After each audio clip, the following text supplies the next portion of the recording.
Good morning once again, ladies and gentlemen, and thank you for keeping it tuned into this our channel.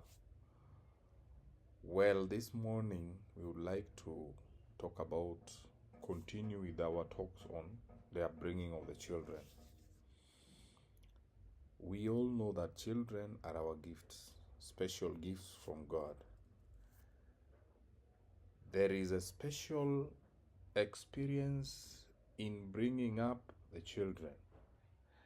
And you will agree with me that all of us would want to have just not children, but successful children.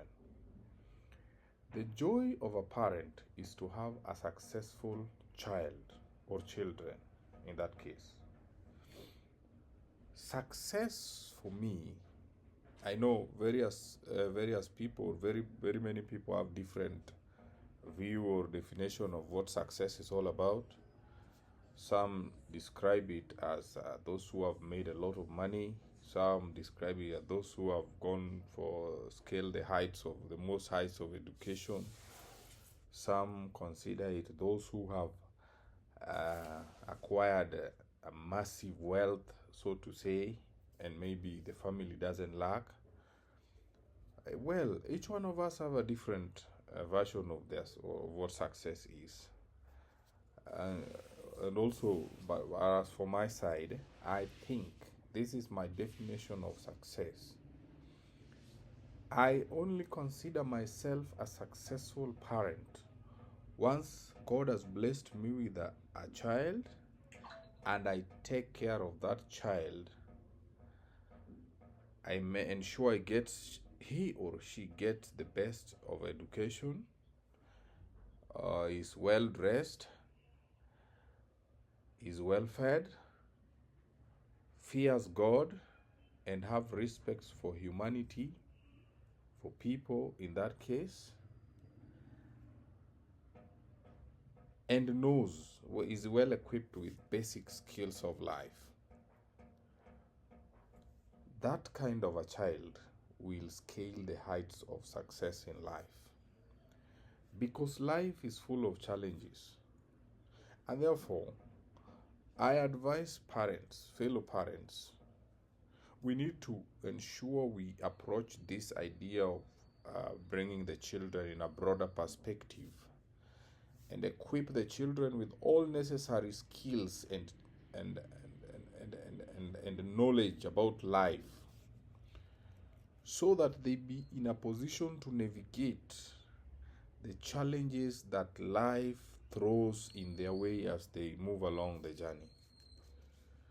I have seen many children from very successful families, and something just happened within a blink of an eye, and the child loses direction. I have seen the children of very well-renowned politicians, very well-renowned business people, very well-to-do people in our societies, whose children had sunk into drugs. They are all into nightclubs and alcohol and doing all that stuff. And I think there is a gap between the parenting and the upbringing. We need to bring these things to close. When all of us parents are taught the basics, the importance, the true meaning of parenthood, then I believe we will have a society that is full of good morals. Because the family, even biblically, for those of us who read the Bible, the family existed before church. God initiated family. That is, if you read in the book of Genesis, He created the earth, then He created everything that's in the earth, all the living things, and then He created man.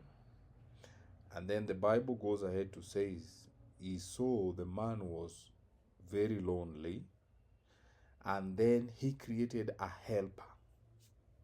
So God is the initiator of this entity called family.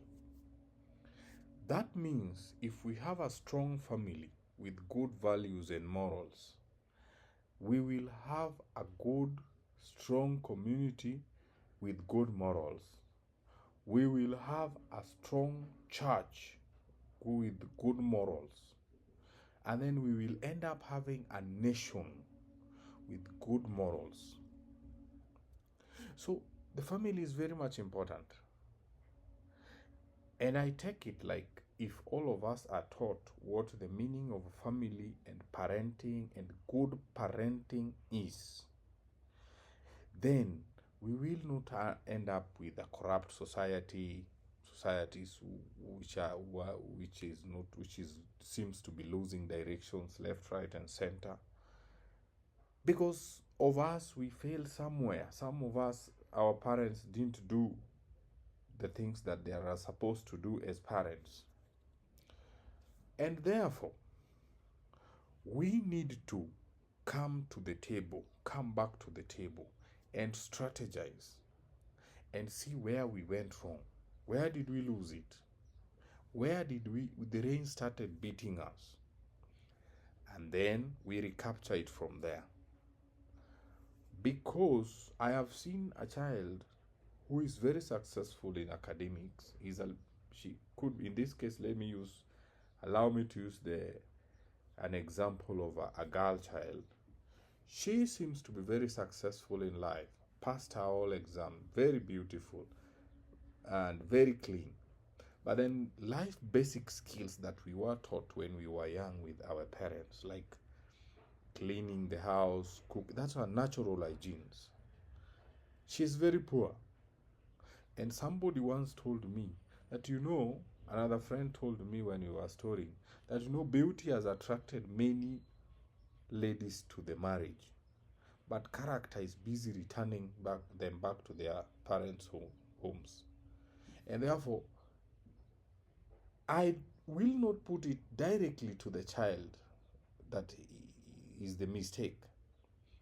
If parents do, I have paid the fees, I have bought the clothes, nice clothing, I have ensured they are in nice houses, I buy the various good food that they eat, balanced diet as to say. I need to ensure as a parent that I teach the child the basic knowledge skills of life. These are not taught in school. Maybe with our current system as Kenyans, CBC has tried to come up with some, which in our days in school, we used to do things called home science.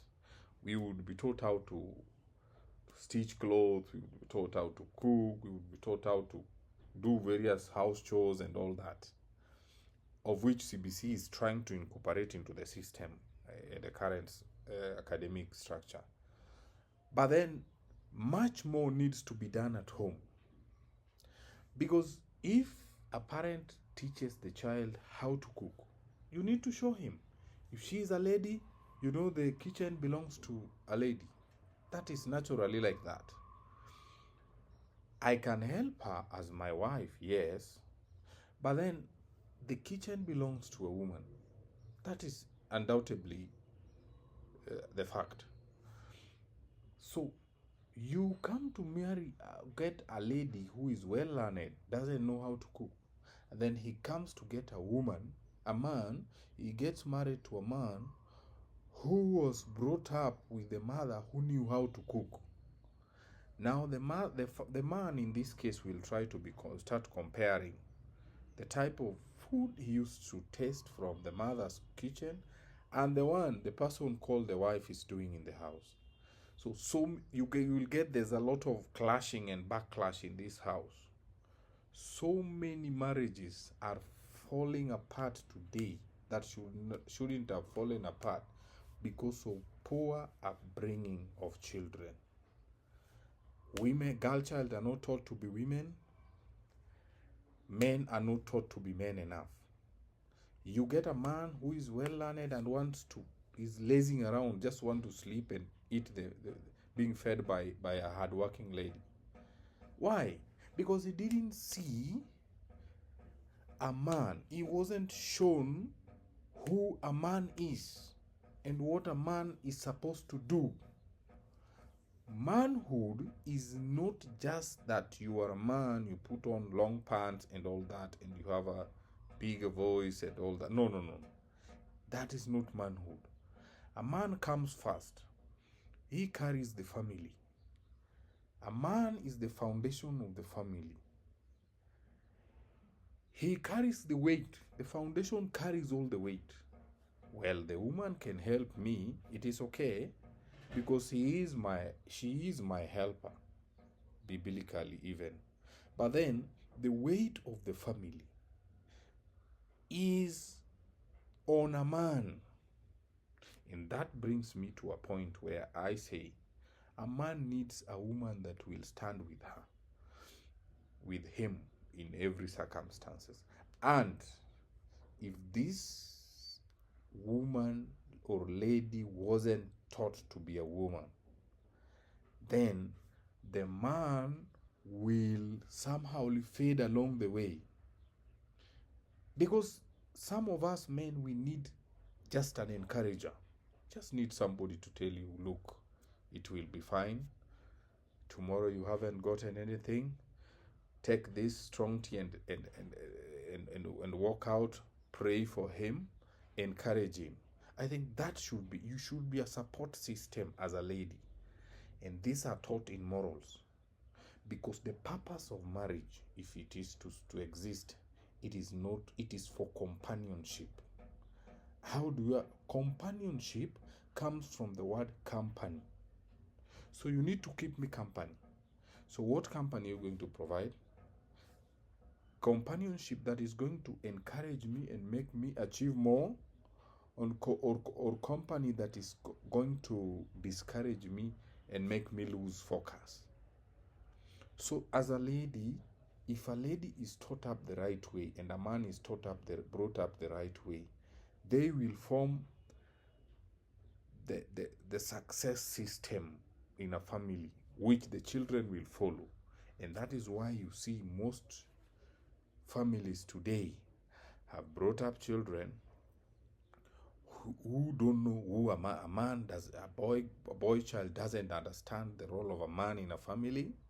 He most probably think he needs to be helped all the time, and yes, being lazy around and making a lot of stories and all that. A lady also just feels that being there could be like slaying, and for the lack of a better word, could just be slaying all day, bathing and being clean all the time. Now and being beautiful and spending 80% of her time in modeling and all that. Now, that is not what it is supposed to be. So you and me are parents. We need to take it up and decide to stand firm in the gap. Bring up a generation that will fear God, because it is said the fear of God is the beginning of all wisdoms and knowledge.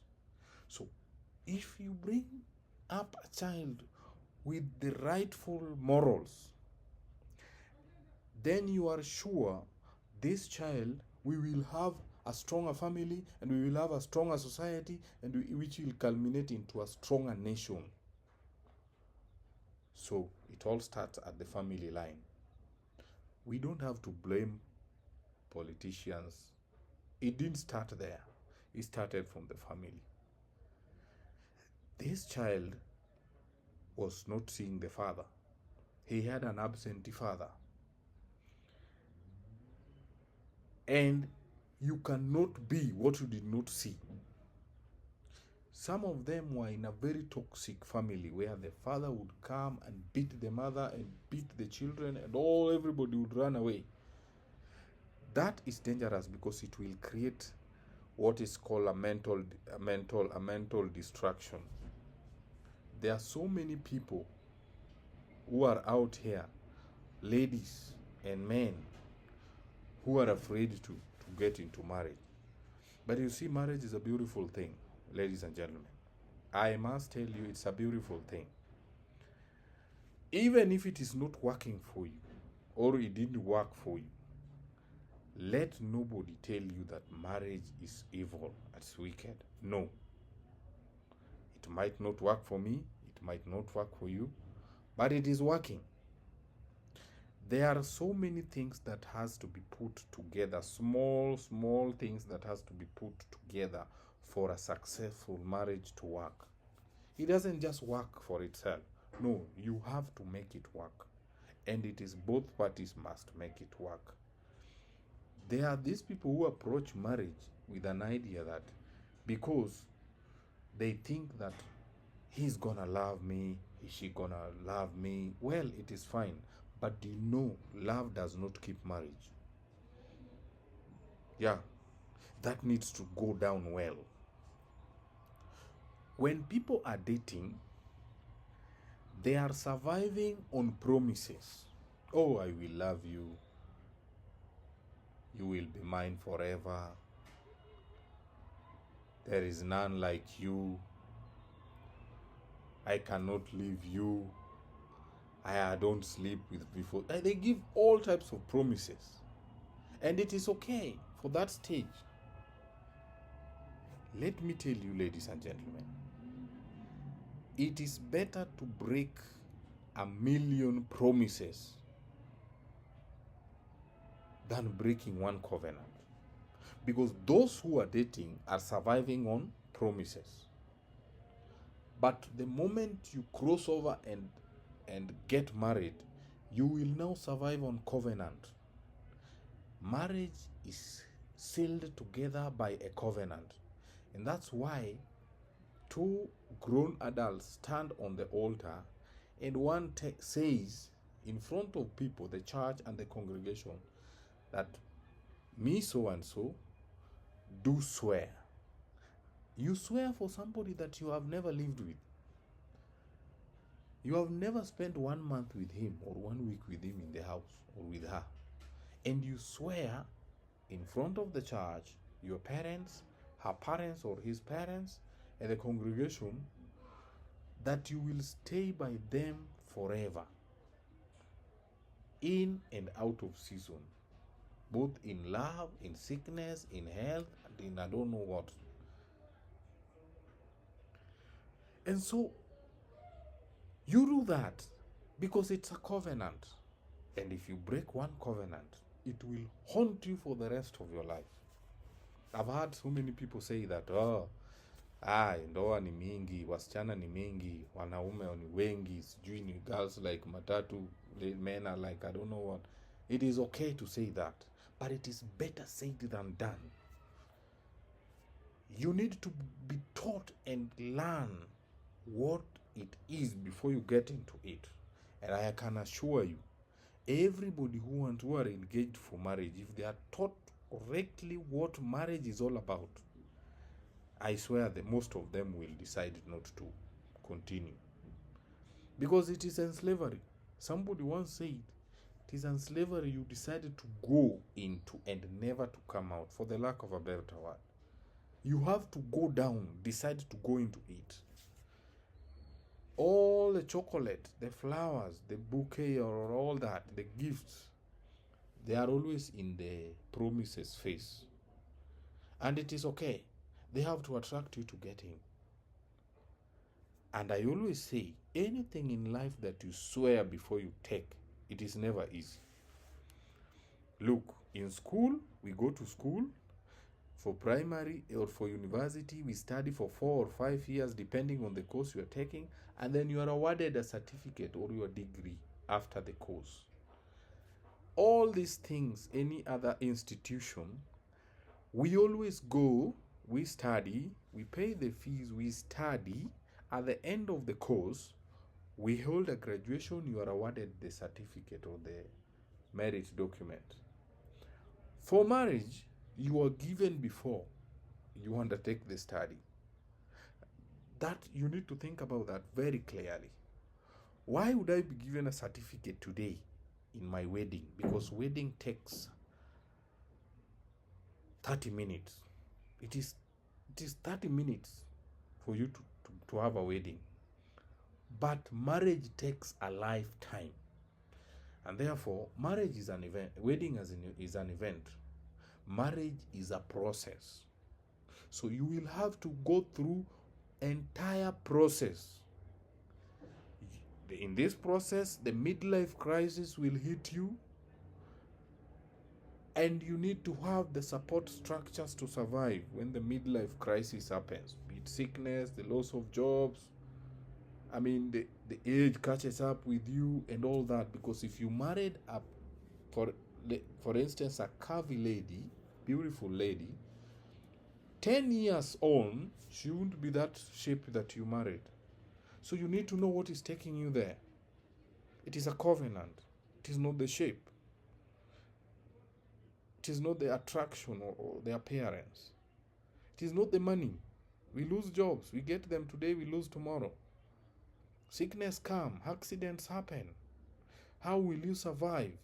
Now that one promise cannot keep you. The covenant will keep you, and commitment. And if you have the commitment to a covenant, that is what keeps you. And therefore, ladies and gentlemen, as we keep on, please let us try to maintain what is called and understand the good parenthood.